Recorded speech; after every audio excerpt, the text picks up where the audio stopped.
Hey Bowie fans, you think you know your hero, but you've only scratched the surface.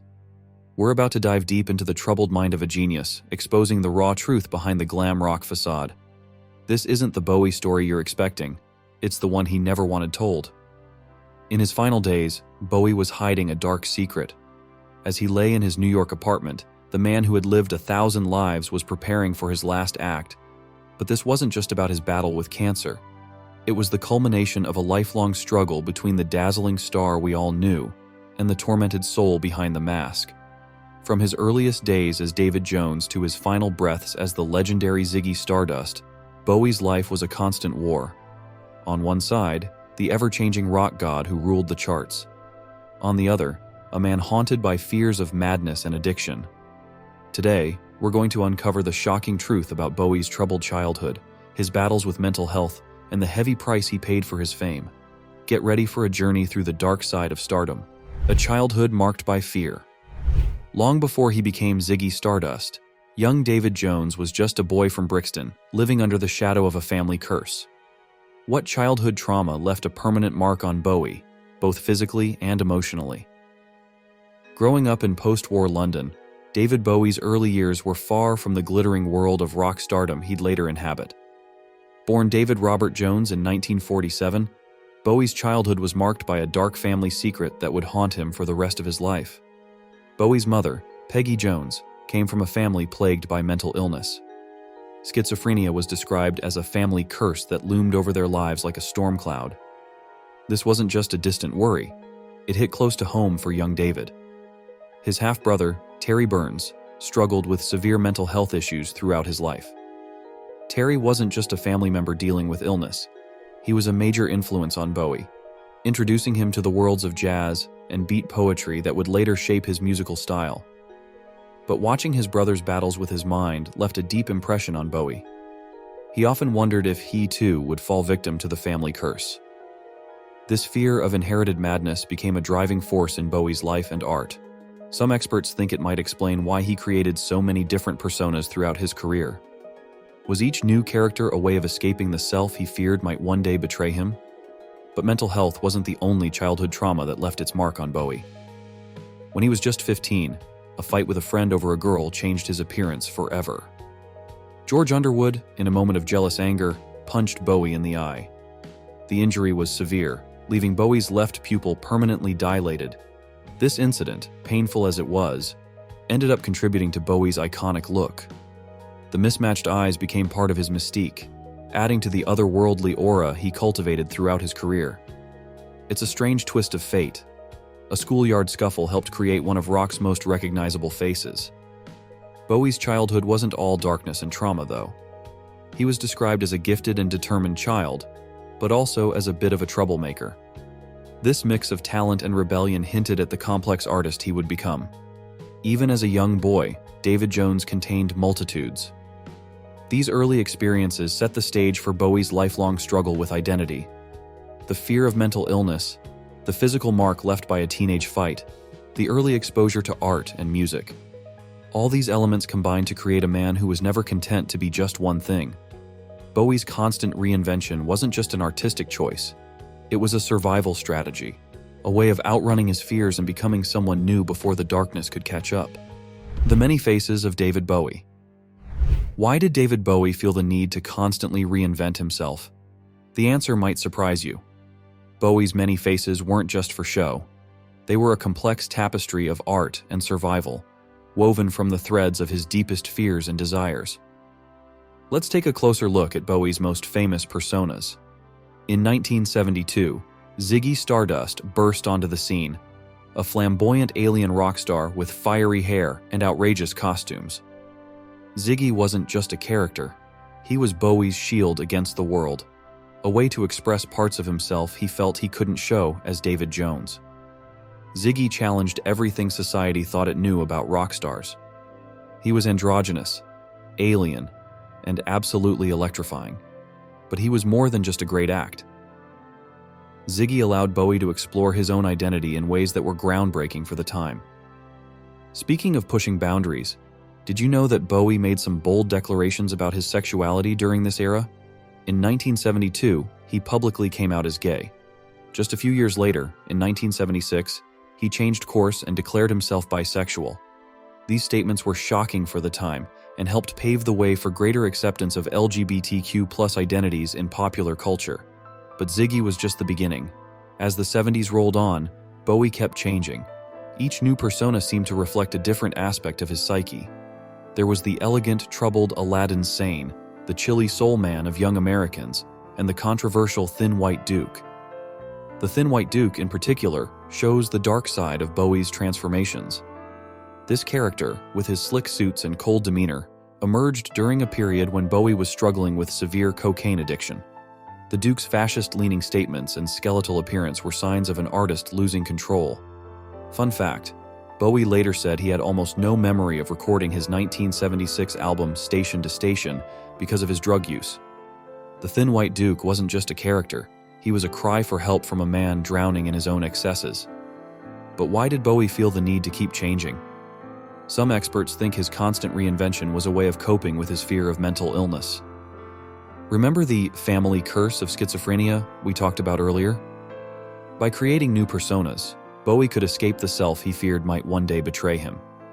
These characters weren't just artistic choices, they were survival strategies.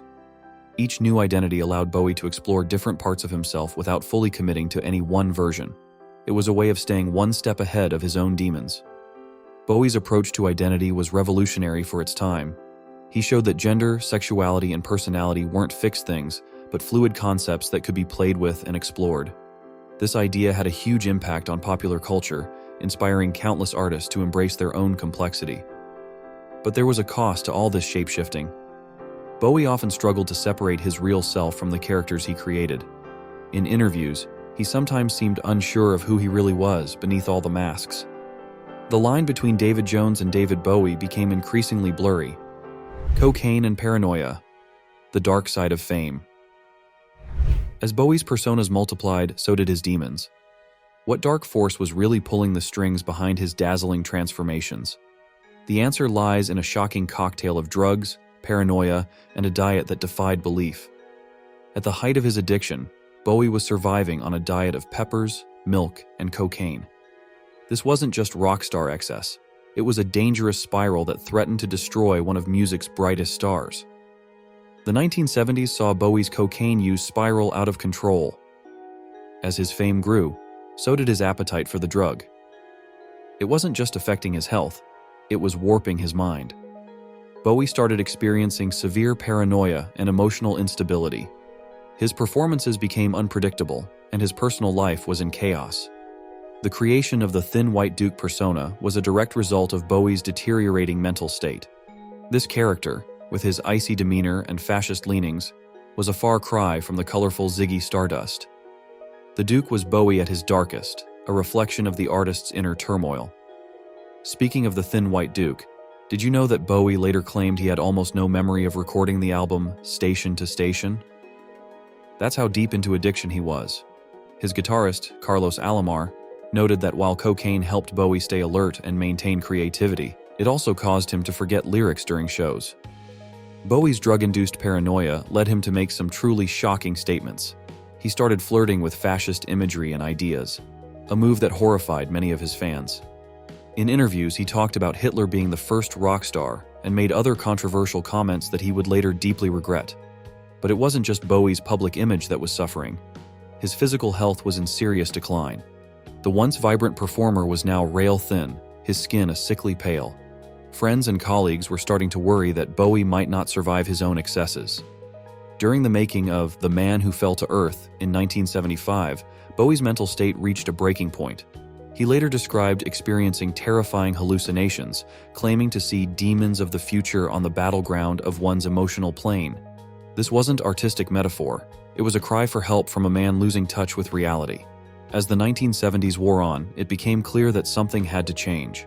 Bowie was on a path of self-destruction that threatened to erase all he had achieved. His relationships were suffering, his health was failing, and his art was in danger of being overshadowed by his personal troubles. It was during this dark period that Bowie had a moment of clarity. He realized that if he didn't escape this lifestyle, he would lose everything: his career, his sanity, and possibly his life. This realization would lead to a drastic decision that would change the course of his career and his life. Despite the chaos of this period, it also produced some of Bowie's most acclaimed work. The Berlin Trilogy, which came after his darkest days, is considered by many to be the pinnacle of his artistic achievement. It's a testament to Bowie's resilience and creative spirit that he was able to turn his struggles into art. Berlin, a city of rebirth and shadows. But what drove Bowie to suddenly trade his glamorous lifestyle for a small apartment in Berlin? The answer reveals a desperate attempt at survival that would reshape his music forever. In 1976, David Bowie made a decision that would change the course of his life and career. He left behind the glitz and glamour of Los Angeles for the gritty streets of Berlin. This wasn't just another reinvention, it was a last-ditch effort to save himself from the destructive path he was on. Bowie's move to Berlin was a strategic choice to escape his drug addiction and the pressures of fame. The city, still divided by the Berlin Wall, offered a kind of anonymity that the world-famous rock star desperately needed. In Berlin, Bowie could be just another face in the crowd, free from the constant scrutiny that had driven him to the brink. This period of Bowie's life resulted in what's now known as the Berlin Trilogy, 3 albums that marked a significant departure from his previous glam rock style. Low, Heroes, and Lodger embraced a more experimental sound influenced by electronic and ambient music. These weren't just new musical directions. They were the sound of a man fighting for his sanity and sobriety. The Berlin Trilogy is known for its introspective themes and innovative production techniques. Take Low, for example. The album features ambient instrumentals and short song fragments that reflect Bowie's psychological state during this period. It's like listening to the inside of a troubled mind, with moments of clarity breaking through the chaos. But Berlin wasn't just about music for Bowie, it was about rebuilding himself from the ground up. He lived in a small apartment, shopped at local markets, and spent his days exploring the city's vibrant art scene. This simpler lifestyle was a far cry from the cocaine-fueled excess of his Los Angeles years. Speaking of cocaine, Bowie's battle with addiction was far from over when he arrived in Berlin. But the city provided a new environment where he could gradually wean himself off the drug. It wasn't an easy process, but it was necessary for his survival. Bowie's time in Berlin also allowed him to reconnect with his creative roots. He spent time painting and studying art, influences that would show up in his music for years to come. The city's divided nature, torn between East and West, seemed to mirror Bowie's own internal struggles, providing rich material for his songwriting. However, even as Bowie found some stability in Berlin, new challenges were on the horizon. In 1986, Bowie's life took another dark turn with the suicide of his half-brother Terry. This tragedy had a profound impact on Bowie, influencing his music and psyche for years to come. Terry had struggled with mental illness throughout his life, and his death brought Bowie's own fears of inherited madness back to the surface. The loss of his brother, who had introduced him to so much of the music and literature that shaped his art, was a blow that Bowie would never fully recover from. In the wake of Terry's death, Bowie's music took on new depths of emotion and introspection. Songs like Jump They Say from his 1993 album Black Tie White Noise directly addressed his brother's suicide and Bowie's complicated feelings about mental illness. The final act, Bowie's secret battle. As Bowie grappled with loss and mental health through his music, few could have guessed the final battle looming on the horizon. What dark secret was the Starman hiding from his adoring fans? The truth behind Bowie's last album would shock the world and forever change how we view his legacy. For years, David Bowie had been a master of reinvention, always staying one step ahead of his audience. But in 2004, something happened that forced him to slow down. Bowie underwent emergency heart surgery for a blocked artery. This health scare led to a retreat from public life, with Bowie becoming increasingly private. What fans didn't know was that this was just the beginning of Bowie's health struggles. In 2014, Bowie received a devastating diagnosis: liver cancer. He kept this news hidden from almost everyone, determined to face this battle on his own terms. Despite his illness, Bowie's creative spirit remained strong. He poured his energy into what would become his final album, Black Star. Released on his 69th birthday, just 2 days before his death, Black Star was Bowie's parting gift to his fans. The album is filled with themes of mortality and the afterlife. In the title track, Bowie sings about a solitary candle, a powerful image of life flickering in the darkness. The song Lazarus, named after the biblical figure who rose from the dead, opens with the haunting lines, "Look up here, I'm in heaven, I've got scars that can't be seen." These weren't just artistic metaphors. Bowie was using his music to process his own impending death. He was creating his own epitaph, turning his final days into a work of art. During the recording of Black Star, Bowie kept his illness a secret from most of the musicians he worked with.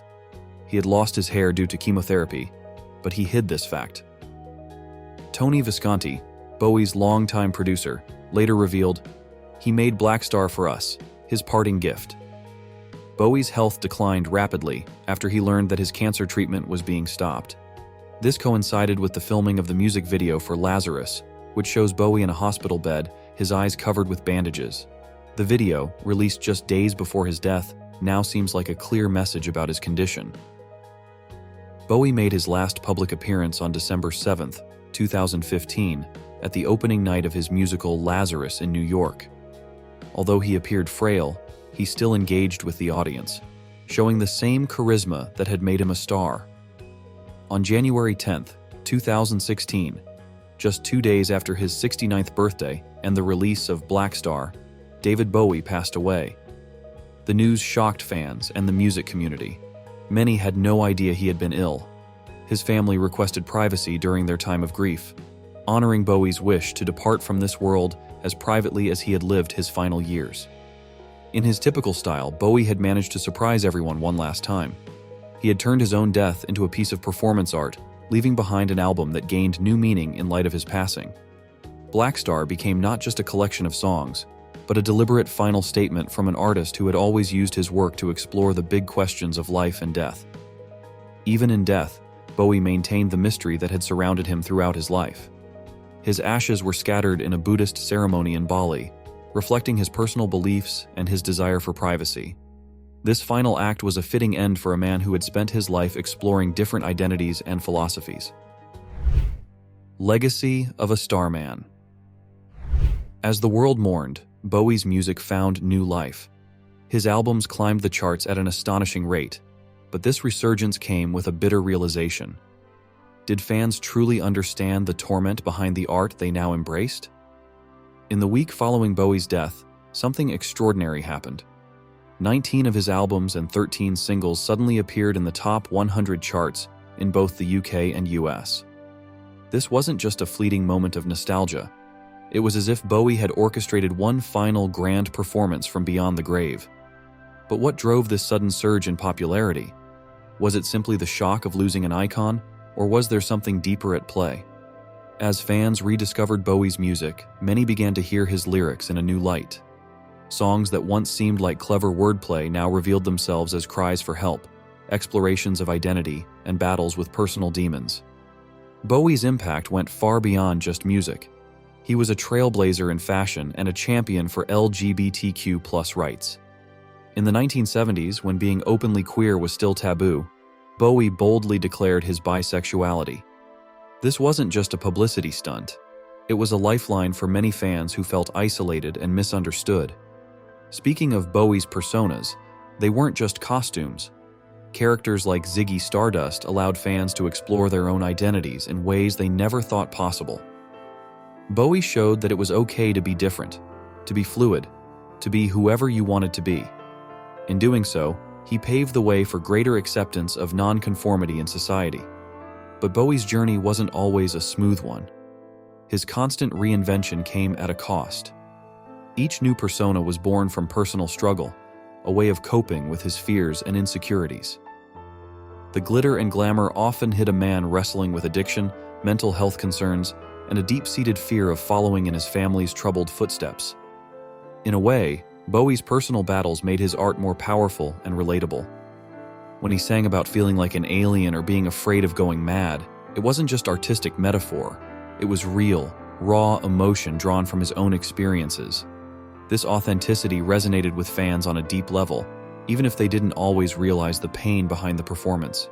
Bowie's final album, Black Star, took on new meaning after his death. Suddenly, lyrics about mortality and the afterlife weren't just artistic exploration. They were a man coming to terms with his own end. The album became Bowie's parting gift, a way of turning even his death into a work of art. Fun fact, did you know that Bowie's ashes were scattered in a Buddhist ceremony in Bali?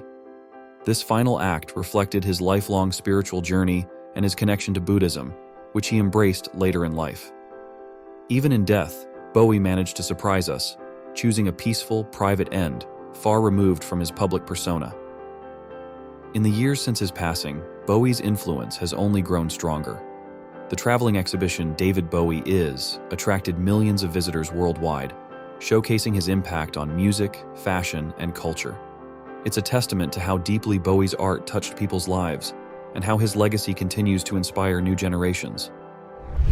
The man behind the mask. David Bowie's life was a constant battle between his public personas and private struggles. His fear of inheriting mental illness drove him to reinvent himself repeatedly, using characters like Ziggy Stardust as shields against his inner demons. But this constant shape-shifting came at a cost, blurring the line between David Jones and David Bowie. Bowie's journey challenges our ideas about fame and genius. His darkest moments, battles with addiction, paranoia, and health issues, often led to his most brilliant creations. The Berlin Trilogy, born from a desperate attempt to save himself, is now considered some of his best work. Even in death, Bowie turned his pain into art. Black Star, his final album, was a haunting exploration of mortality. It shows how Bowie's greatest gift was his ability to transform his fears and struggles into music that touched millions. In the end, the man behind the mask was just as captivating as the star we thought we knew.